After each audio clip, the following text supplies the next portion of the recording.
بسم الله الرحمن الرحيم الحمد لله رب العالمين والصلاة والسلام على سيدنا وحبيبنا وقرة عيوننا محمد رسول الله صلى الله عليه وعلى آله وصحبه وسلم.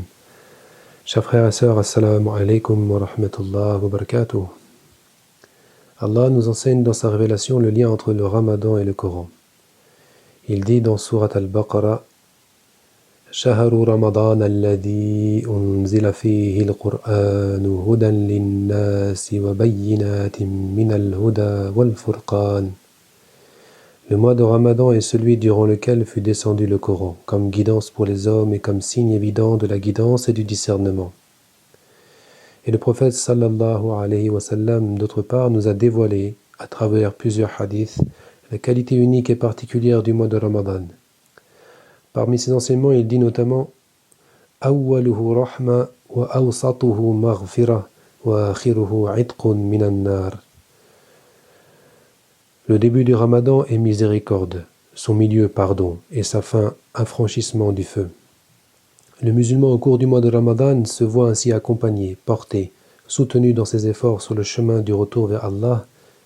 L'itinéraire commence dans la miséricorde, se poursuit dans le pardon et finit par la victoire de la libération du feu de l'enfer et du feu des passions de l'âme.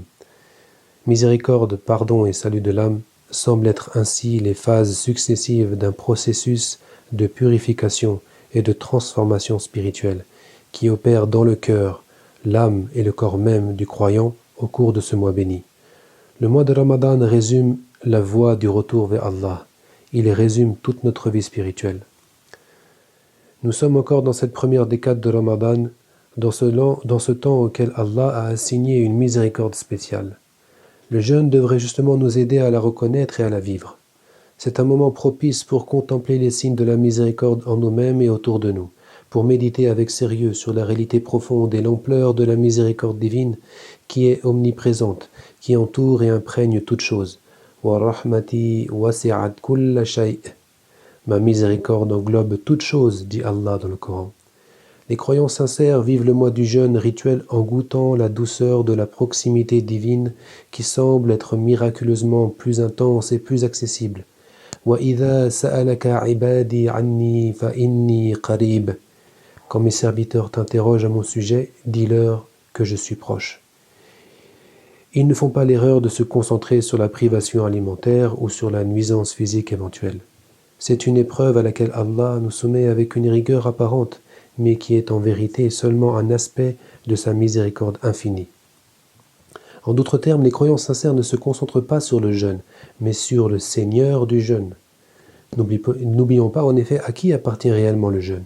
Allah dit dans le hadith Qudsi: كل عمل ابن آدم له إلا الصوم فإنه لي وأنا أجزي به. Chaque action du fils d'Adam lui appartient, sauf le jeûne. Celui-ci m'appartient et c'est moi qui en paie le prix, dit Allah. Les maîtres spirituels de l'islam enseignent que la nature profonde et réelle du jeûne rituel transcende l'effort individuel, la volonté propre et la conscience du jeûneur.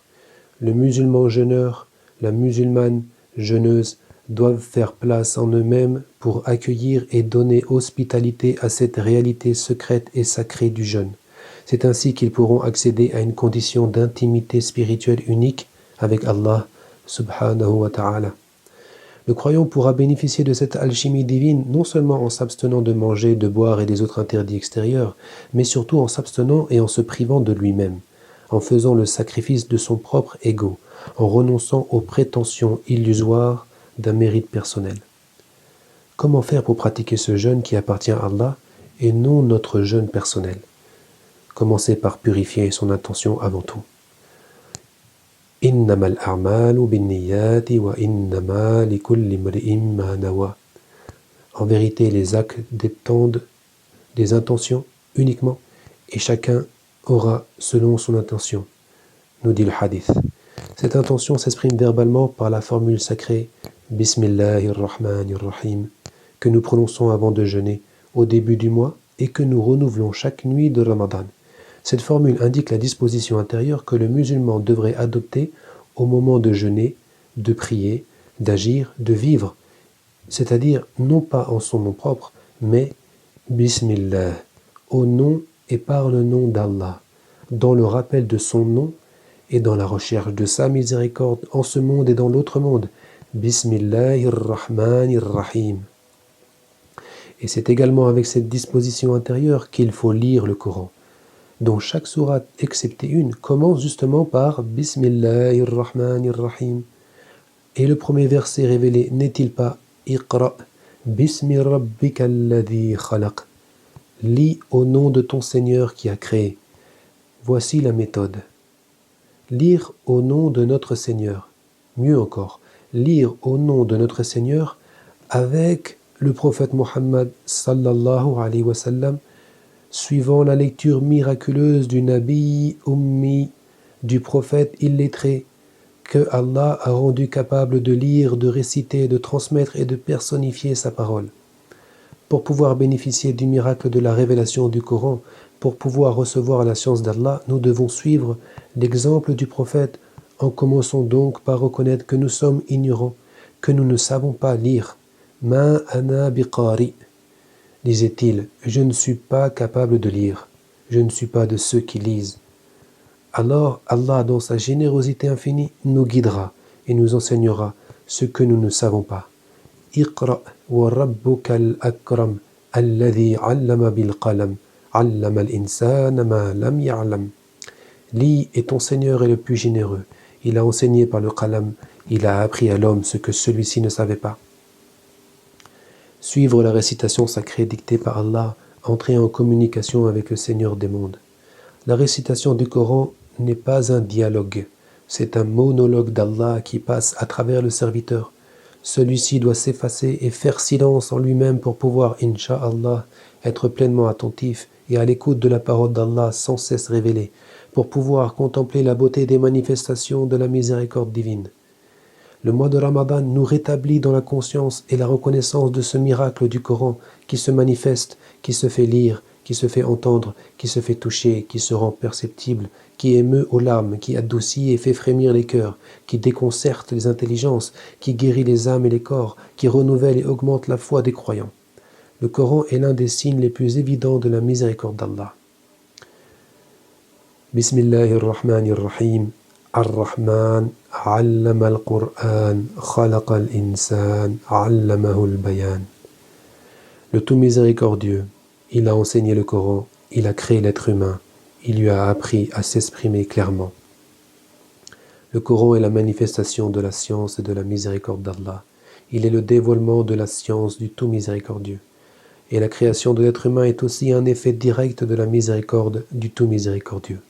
Le Coran, la connaissance, l'intelligence, la parole, toutes les dimensions de la nature humaine sont les reflets de la miséricorde d'Allah.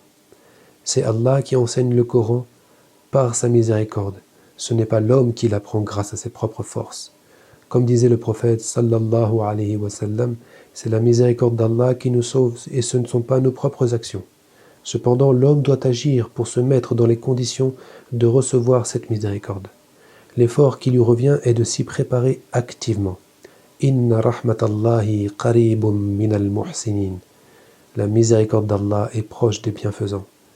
Ce verset comporte plusieurs implications fondamentales. Premièrement, la miséricorde évoquée ici est une miséricorde spéciale, réservée aux bienfaisants. Deuxièmement, la bienfaisance et la bonté pratiquées par les muhsinin les disposent à la miséricorde d'Allah, parce que la miséricorde est proche d'eux, parce que leur vertu participe elle-même de la qualité de la miséricorde. Troisièmement, les muhsinin sont ceux qui pratiquent al-ihsan, qui consiste, selon l'enseignement du prophète, alayhi salatu wassalam, à adorer Allah comme si tu le voyais, car si tu ne le vois pas, lui te voit. La miséricorde est proche de cela parce qu'ils la voient et la reconnaissent. En réalité, la miséricorde n'a jamais été loin ou absente.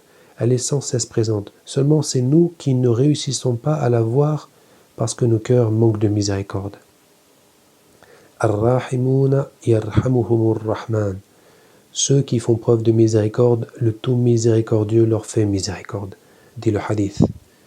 La miséricorde divine est infinie, parfaite et universelle. Elle englobe toute la création, ce monde et l'autre monde. Elle touche toutes les créatures et tous les hommes sans aucune distinction. Le tout miséricordieux ne cesse de donner l'existence à ses créatures et de pourvoir à leur subsistance. La miséricorde d'Allah est même encore plus grande que toute la création. La miséricorde est une qualité inhérente à l'essence divine qui ne se limite pas à la manifestation de la création, à la gestion des créatures ou au rapport des créatures avec leur Seigneur. La miséricorde d'Allah n'est pas seulement dans le monde invisible, mais elle est bien présente sur la terre qui est le théâtre de sa création miséricordieuse. Toutes les créatures sont les instruments et les bénéficiaires du miracle et de la miséricorde d'Allah. Tout ce qui est dans les cieux, sur terre et entre les deux est le produit de sa miséricorde. ما ترى في خلق الرحمن من تفاوت ثم ارجع البصر هل ترى من فطور. Tu ne verras aucun déséquilibre dans la création du tout miséricordieux. Regarde à nouveau, y vois-tu quelques failles? Dans sa miséricorde, le tout miséricordieux a établi pour sa création et entre ses créatures un ordre supérieur, un équilibre parfait, une justice infaillible, une sagesse insondable.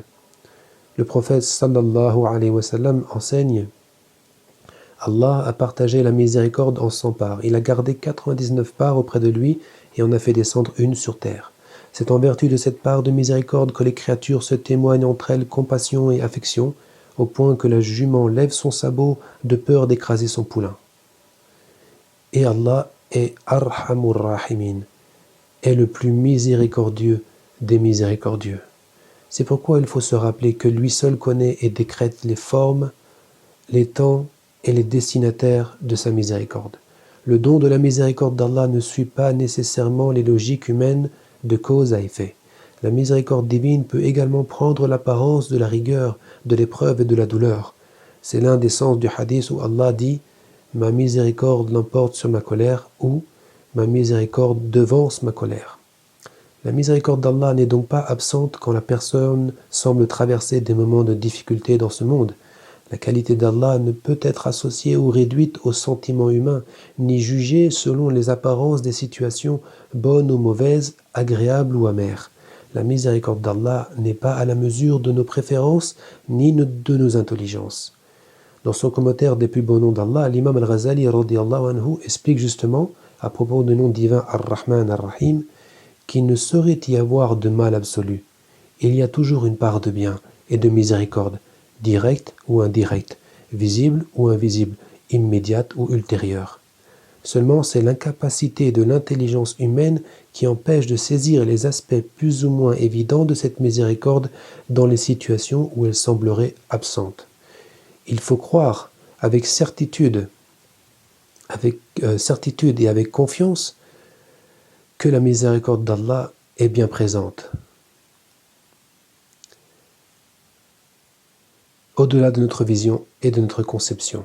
Ce n'est donc pas à Allah que l'homme doit s'en prendre au point de l'accuser à tort d'un manque de miséricorde, mais c'est notre propre incapacité et notre incompréhension que nous devons accuser parce qu'elles nous induisent en erreur à propos de notre Seigneur.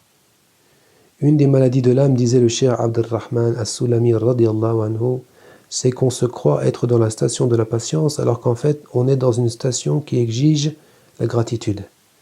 Le croyant endure patiemment ce qu'il croit être une épreuve alors qu'en fait il s'agit d'une bienveillance d'Allah à son égard et pour laquelle il devrait se montrer reconnaissant. Le remède pour cette maladie de l'âme, c'est de considérer la bienveillance d'Allah et sa miséricorde dans toutes les situations, heureuses ou malheureuses. Abu Uthman a dit « Toutes les créatures sont par rapport à Allah dans la station de la gratitude, alors qu'elles pensent être avec lui dans la station de la patience. » Il est dit également « Si vous aviez connaissance de l'invisible, vous verriez que tout ce que fait votre Seigneur est bon. » Même si nous n'avons pas conscience, la miséricorde est bien là et elle est incommensurable. C'est pourquoi il faut toujours garder foi, espoir et confiance en Allah et dans sa miséricorde. Ya ibadi alladhina asrafu ala anfusihim la taqnatu min rahmatillah. Ô vous, mes serviteurs qui avez commis des excès à votre propre détriment, ne désespérez pas de la miséricorde d'Allah. Rappelons-nous également ce verset Wa idha جاءك الذين يؤمنون بآياتنا فقل سلام عليكم كتب ربكم على نفسه الرحمة. Et quand viennent te voir ceux qui croient à nos signes, dis-leur, soyez en paix. Votre Seigneur s'est prescrit à lui-même la miséricorde. Le jeûne rituel de Ramadan nous enseigne précisément à faire preuve de gratitude envers Allah, la'allakum tashkurun, pourvu que vous soyez reconnaissants. Pour la nourriture du corps, certes, mais aussi pour la nourriture spirituelle. Grâce à la privation et au manque de nourriture, nous redécouvrons et prenons conscience que la miséricorde d'Allah ne manque jamais et que Allah nous suffit. C'est ainsi que le musulman et la musulmane apprennent et progressent peu à peu dans la voie de la servitude et de l'adoration du tout miséricordieux, qui les élève à la qualité des Ibadur Rahman, les serviteurs du tout miséricordieux.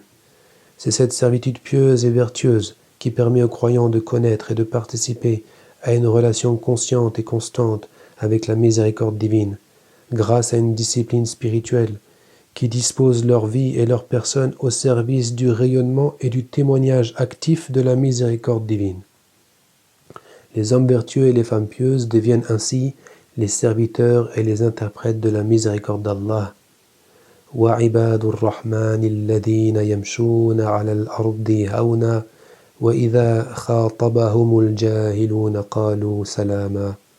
Les serviteurs d'Ar-Rahman sont ceux qui marchent sur terre avec humilité et qui, lorsque les ignorants les interpellent, répondent « Salam, paix ». En ces temps de grande confusion et d'instrumentalisation de la religion et de l'islam en particulier, il est plus que jamais nécessaire que les croyants recommencent ensemble à méditer sur les signes d'Allah et à prier pour retrouver le lien avec la corde d'Allah et un encadrement vraiment miséricordieux qui les préserve de la colère divine et qui leur permette d'interpréter avec honnêteté, dignité et humilité la fonction des héritiers des prophètes et de nobles opérateurs de paix. Et en cela, comme en toute chose, notre premier modèle est et reste le prophète Muhammad sallallahu alayhi wa sallam, lui qui disait à propos de lui-même « Innama ana rahmatun muhdah » je ne suis qu'une miséricorde offerte aux hommes. Et plus encore, il était une miséricorde pour les mondes. وَمَا أَرْسَلْنَاكَ إِلَّا رَحْمَةً لِلْعَالَمِينَ. Nous ne t'avons envoyé que comme une miséricorde pour les mondes. فنسأل الله تعالى أن يوفقنا لما يحبه ويرضى وصل اللهم وسلم وبارك على سيدنا محمد وعلى جميع الأنبياء والمرسلين وآلهم وصحبهم أجمعين وارحم عبادك المؤمنين يا أرحم الراحمين يا رب العالمين والسلام عليكم ورحمة الله وبركاته.